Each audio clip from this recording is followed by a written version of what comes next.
Oui, et la réponse ouvre une porte immense, presque vertigineuse. Imagine un ciel sans bord, un regard qui ne cligne jamais, une conscience qui traverse le temps comme un fleuve traverse la terre. Dire que Dieu voit tout, ce n'est pas seulement dire qu'il observe. C'est dire qu'il comprend, qu'il pénètre, qu'il saisit chaque chose jusque dans ses racines invisibles. Dieu ne voit pas comme nous voyons. Nous, on voit des surfaces. Lui, il voit les intentions avant même qu'elles deviennent des actes. Là où toi tu vois un sourire, lui voit la fatigue derrière. Là où tu vois une réussite, lui voit les nuits silencieuses qui l'ont construite. Là où tu vois une faute, lui voit la blessure qui l'a provoquée. Rien ne lui échappe. Pas une larme tombée dans l'ombre. Pas une prière murmurée sans voix. Pas même ces pensées que toi-même tu refuses d'affronter. Il voit l'enfant qui rêve, l'adulte qui doute, et le vieillard qui espère encore en silence. Il voit le bien que tu fais sans que personne ne le remarque. Ces petits gestes presque invisibles. Aider quelqu'un sans rien attendre, pardonner quand ton cœur criait vengeance, rester droit quand tout te poussait à tomber. Ces moments-là, souvent oubliés par les hommes, brillent devant Dieu comme des étoiles dans une nuit dense. Mais il voit aussi l'autre côté. Les mensonges que tu caches derrière des mots bien choisis. Les décisions prises dans l'ombre. Les pensées que tu nourris et qui, doucement, façonnent qui tu deviens. Et pourtant, ce regard total n'est pas celui d'un juge froid perché au-dessus du monde. C'est un regard habité par une patience infinie. Parce que voir tout, ce n'est pas seulement constater. C'est comprendre pourquoi. Dieu voit tes contradictions. Il voit quand tu veux faire le bien, mais que tu échoues. Il voit tes luttes internes, ces batailles silencieuses entre ce que tu es et ce que tu voudrais être. Et dans ce regard, il y a quelque chose d'inattendu, une forme de miséricorde. Car si Dieu voit tout, alors il voit aussi ton potentiel. Il voit la version de toi que tu n'as pas encore atteinte. Il voit la force que tu ignores, la lumière que tu caches, la grandeur que tu repousses par peur. C'est comme s'il regardait une graine en sachant déjà qu'elle deviendra un arbre immense, même quand elle est encore enfouie dans la terre, fragile et invisible. Alors la vraie question n'est peut-être pas seulement « Dieu voit-il tout ?», mais plutôt « Que fait-il de ce qu'il voit ?» Et là, la réponse devient encore plus profonde. Dieu ne regarde pas pour condamner immédiatement. Il regarde pour accompagner, pour guider, pour corriger parfois, oui, mais aussi pour relever. Quand tu tombes, il l'a vu. Mais il a aussi vu que tu pouvais te relever. Quand tu doutes, il l'a vu. Mais il a aussi vu que ta foi pouvait grandir. Quand tu t'éloignes, il l'a vu. Mais il n'a jamais perdu de vue le chemin qui te ramènera. Il y a quelque chose de puissant dans cette idée. Tu n'es jamais invisible. Même quand tu te sens oublié. Même quand personne ne remarque tes efforts. Même quand le monde semble passer à côté de toi, comme si tu n'existais pas. Dieu voit. Et ce regard peut être lourd. Si tu cherches à fuir ce que tu es. Mais il peut aussi être incroyablement rassurant. Si tu comprends qu'il ne regarde pas pour te détruire, mais pour te transformer. Alors oui, Dieu voit tout. Il voit ton passé, sans être bloqué dedans. Il voit ton présent, même dans ces zones floues. Et il voit ton futur, déjà ouvert devant toi comme une porte que tu hésites encore à franchir. Et quelque part, dans ce regard infini, il y a une invitation. Pas à être parfait, mais à être vrai. Et être vrai, c'est peut-être la chose la plus difficile qui existe. Parce que si Dieu voit tout, alors il voit aussi ce que toi tu caches au monde, et parfois même à toi-même. Ces zones floues à l'intérieur de toi. Ces pensées que tu balais rapidement pour ne pas les affronter. Ces regrets que tu enfermes dans un coin de ton esprit comme des secrets poussiéreux. Rien de tout cela n'est invisible. Mais voilà ce qui est troublant. Dieu voit tout cela, et pourtant il ne détourne pas le regard. Il ne fuit pas tes failles. Il ne se lasse pas de tes contradictions. Il ne se fatigue pas de tes retours en arrière. Au contraire, il reste. Comme une présence silencieuse qui observe non pas avec impatience, mais avec une espérance étrange, presque incompréhensible. C'est comme s'il te voyait déjà tel que tu pourrais être, même quand toi tu ne vois que tes limites. Tu te juges sur tes erreurs. Lui te regarde à travers ton devenir. Tu te définis par ce que tu as raté.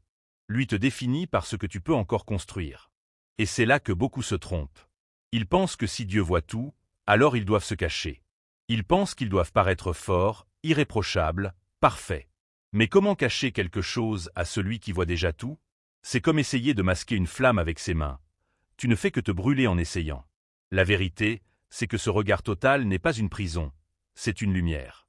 Une lumière qui éclaire ce que tu es vraiment. Pas pour t'humilier, mais pour te révéler. Parce que tant que tu fuis ce que tu es, tu restes bloqué. Mais le moment où tu acceptes d'être vu, vraiment vu, quelque chose commence à changer. Tu n'as plus besoin de jouer un rôle. Tu n'as plus besoin de porter des masques lourds. Tu n'as plus besoin de prouver quoi que ce soit. Tu peux simplement être. Et dans cet espace-là, Dieu agit. Pas toujours de manière spectaculaire. Pas toujours avec des signes visibles ou des réponses immédiates. Parfois, il agit lentement. Comme une pluie fine qui transforme la terre sans faire de bruit. Il travaille dans les détails. Dans tes pensées. Dans tes décisions. Dans ces petits changements presque invisibles qui, avec le temps, redessinent toute une vie. Et pendant que tu te demandes s'il t'a oublié, il est déjà à l'œuvre. Parce que voir tout, ce n'est pas rester passif. C'est accompagner chaque instant. Chaque choix que tu fais est vu. Chaque hésitation est comprise. Chaque effort est compté. Même ceux que personne n'applaudit. Et il y a une autre dimension encore plus profonde. Dieu ne voit pas seulement ce que tu fais. Il voit ce que tu ressens. Il voit cette fatigue que tu caches derrière un sourire. Il voit ce moment où tu as voulu abandonner, mais où tu as tenu encore un peu. Il voit ces nuits où ton esprit refuse de se taire. Il voit tout cela, et rien n'est insignifiant à ses yeux. Dans un monde où tout va vite, où seuls les résultats visibles semblent compter. Dieu, lui, regarde ce qui est invisible. Ce que personne ne filme. Ce que personne ne poste. Ce que personne ne célèbre. Et c'est souvent là que se joue l'essentiel. Alors oui, Dieu voit tout. Mais peut-être que la question la plus bouleversante n'est pas celle-là. Peut-être que la vraie question est, si Dieu voit tout, pourquoi continue-t-il à t'aimer? Et là, on entre dans quelque chose qui dépasse la logique. Parce qu'un regard total pourrait t'écraser. Mais le sien relève.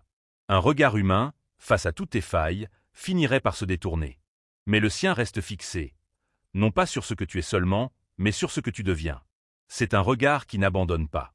Même quand toi tu abandonnes. Même quand tu te perds. Même quand tu penses être allé trop loin. Il voit encore une possibilité. Encore un chemin. Encore une transformation.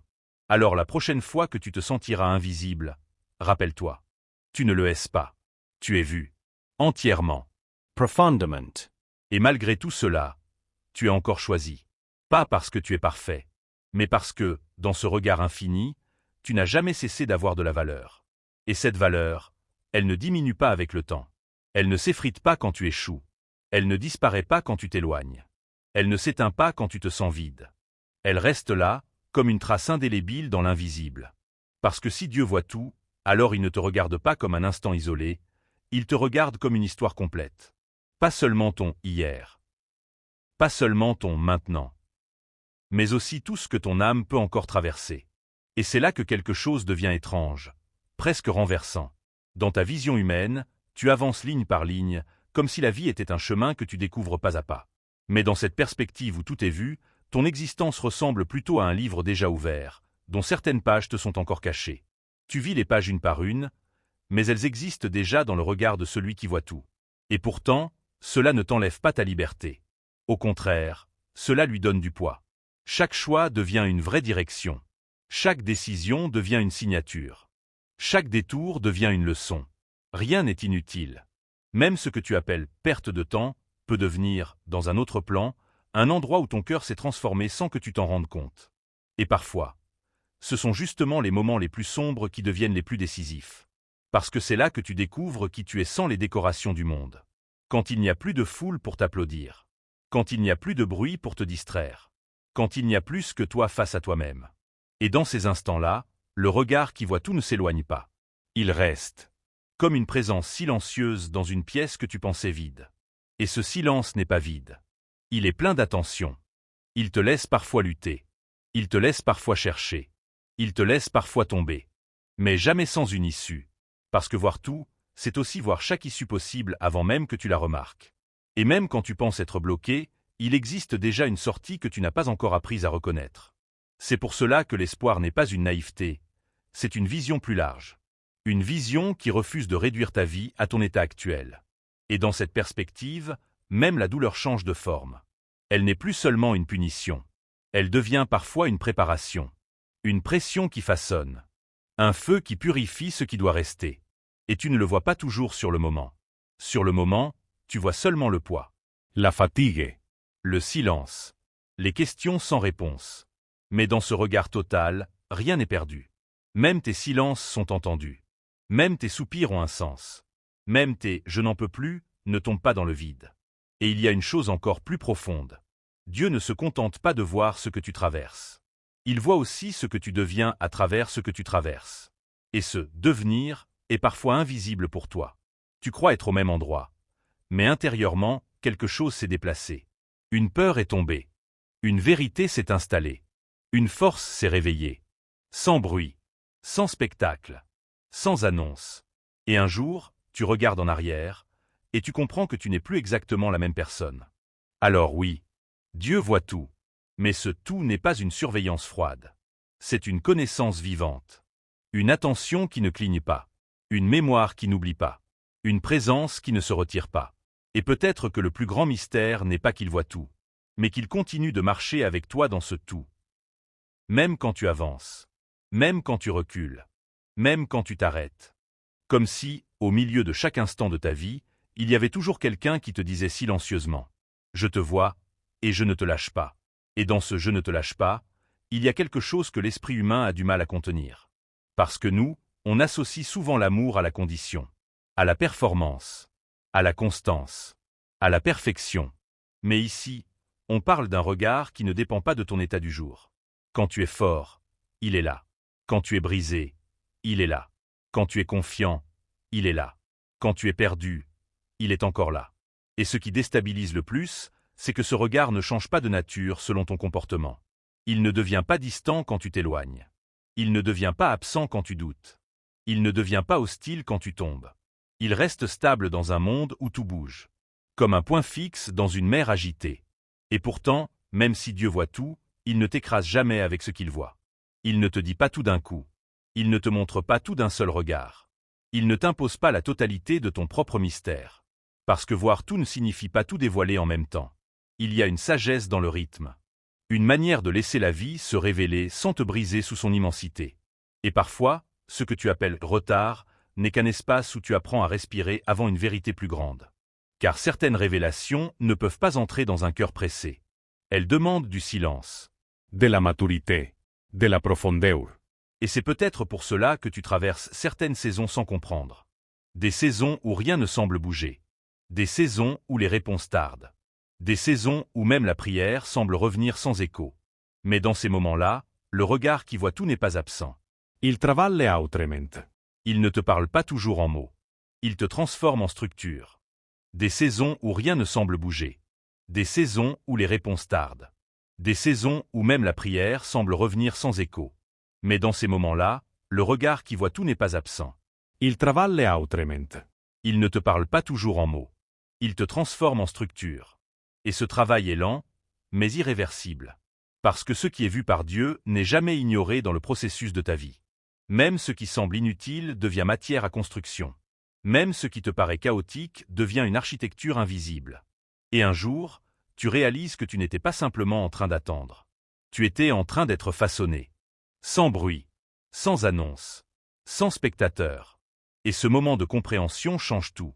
Parce que tu commences à voir ta propre histoire autrement. Tu ne la lis plus seulement comme une succession d'événements, mais comme une trajectoire. Avec des détours qui avaient un sens que tu ne pouvais pas voir à l'époque. Et des pertes qui ont ouvert des espaces que tu n'aurais jamais explorés autrement. Et même des échecs qui t'ont protégé de chemins plus lourds encore. Alors tu comprends quelque chose de subtil. Rien n'a été hors du regard. Rien n'a été hors du fil. Rien n'a été hors du sens, même quand toi tu ne voyais aucun sens. Et dans cette prise de conscience, une paix étrange commence à s'installer. Pas une paix bruyante. Pas une paix spectaculaire. Mais une paix qui ne s'explique pas complètement. Une paix qui dit simplement « Je ne comprends pas tout, mais je ne suis pas abandonné ». Et c'est là que le regard de Dieu prend une autre dimension encore. Il ne te voit pas seulement dans ton présent. Il te relie à ton futur. Comme si chaque instant que tu vis était déjà connecté à quelque chose que tu n'as pas encore rencontré. Et parfois, ce que tu vis aujourd'hui est en réalité une préparation discrète pour une version de toi que tu n'as pas encore croisée. Tu crois avancer dans le vide. Mais tu avances vers quelque chose qui t'attend déjà. Et même si tu ne vois pas la destination, le chemin n'est pas aveugle. Il est vu. Entièrement. Jusqu'au bout. Alors oui, Dieu voit tout.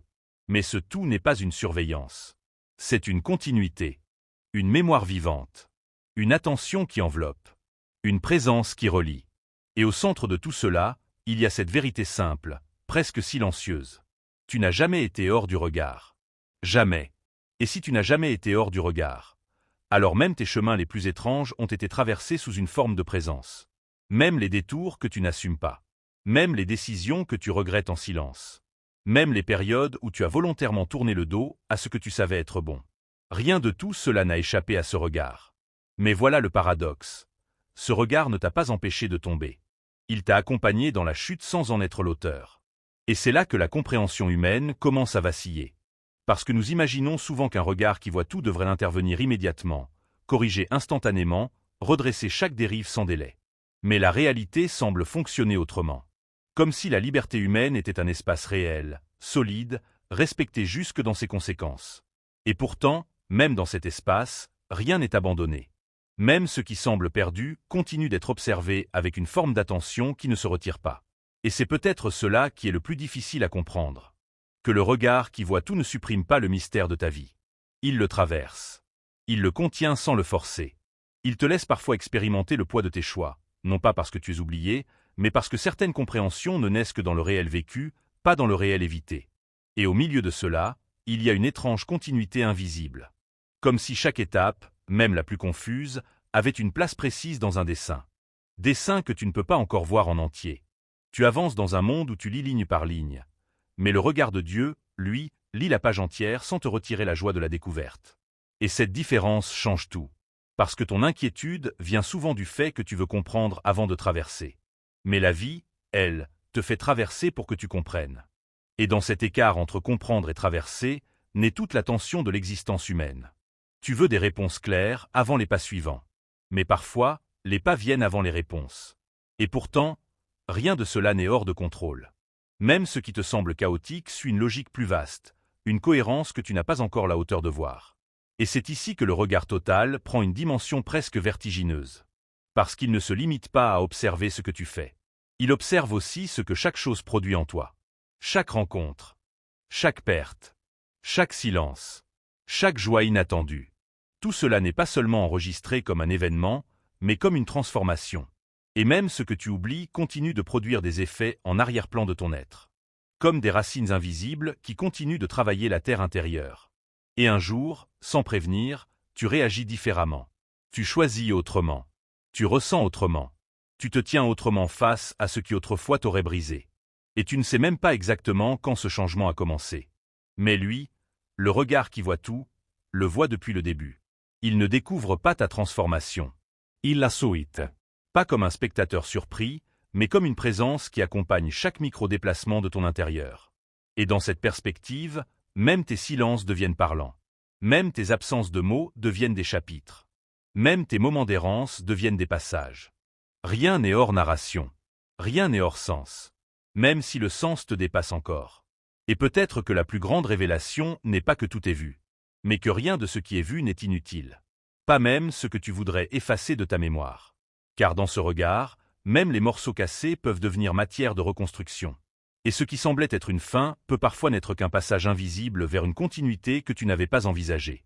Alors tu continues, sans tout comprendre, mais plus seul comme avant.